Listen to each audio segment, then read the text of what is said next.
Shalom saudara, dalam edisi Voice of Pentecost kali ini, kita akan membahas mengenai kekuatan bukan ketakutan. Situasi dunia saat ini penuh dengan ketidakpastian, mulai dari krisis ekonomi, tekanan sosial, perang dan konflik antar negara, membuat banyak dari kita merasa takut, lelah, bingung, bahkan kehilangan harapan. Tapi ingat, segala sesuatu yang terjadi pasti atas izin Tuhan. Tuhan punya rencana bagi setiap orang yang berserah kepadanya, dan Ia tidak akan membiarkan umatnya binasa. Melalui setiap peristiwa, Tuhan sedang membentuk dan menguatkan kerohanian kita. Sebagai orang percaya, seharusnya kita mampu mengendalikan rasa takut, bukan malah dikuasai oleh ketakutan. Lalu, bagaimana caranya kita mengubah ketakutan menjadi kekuatan? Yang pertama, alihkan pandangan dari masalah kepada Tuhan. Matius 8 ayat 25-26 berkata, "Maka datanglah murid-muridnya membangunkan dia," katanya. "Tuhan, tolonglah, kita binasa." Ia berkata kepada mereka, "Mengapa kamu takut, kamu yang kurang percaya?" Lalu bangunlah Yesus menghardik angin dan danau itu, maka danau itu menjadi teduh sekali. Sebagian besar murid Yesus adalah nelayan yang sudah terbiasa menghadapi ombak dan badai. Namun saat itu, badai yang datang begitu besar sampai mereka takut akan binasa.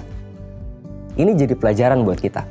Saat masalah datang, kita sering fokus pada besarnya badai sampai lupa kalau Tuhan jauh lebih besar dari masalah kita.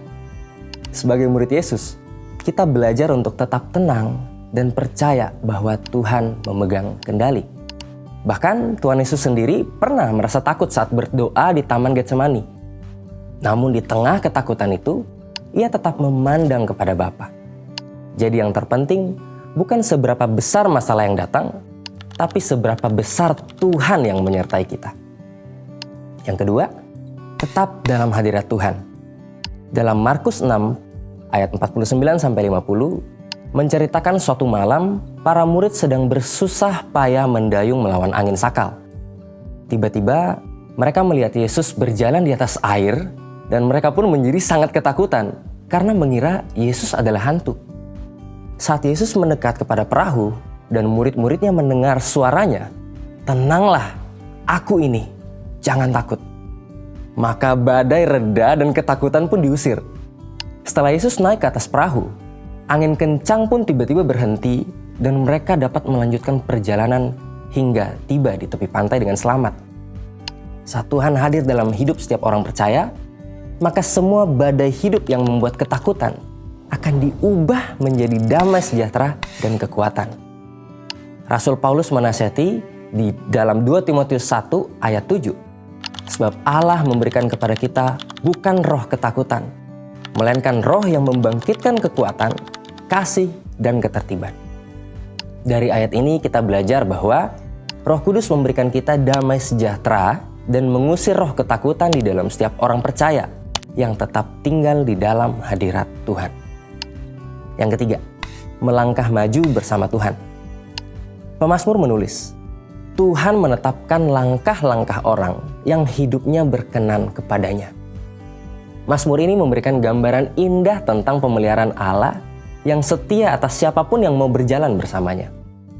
Saat kita berjalan bersama Tuhan, kita sadar bahwa tanpa Tuhan kita tidak bisa berbuat apa-apa.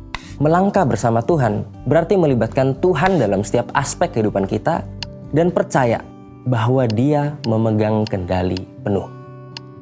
Ketika kita terus berjalan bersama Tuhan, hati kita akan dipenuhi rasa aman dan damai sejahtera.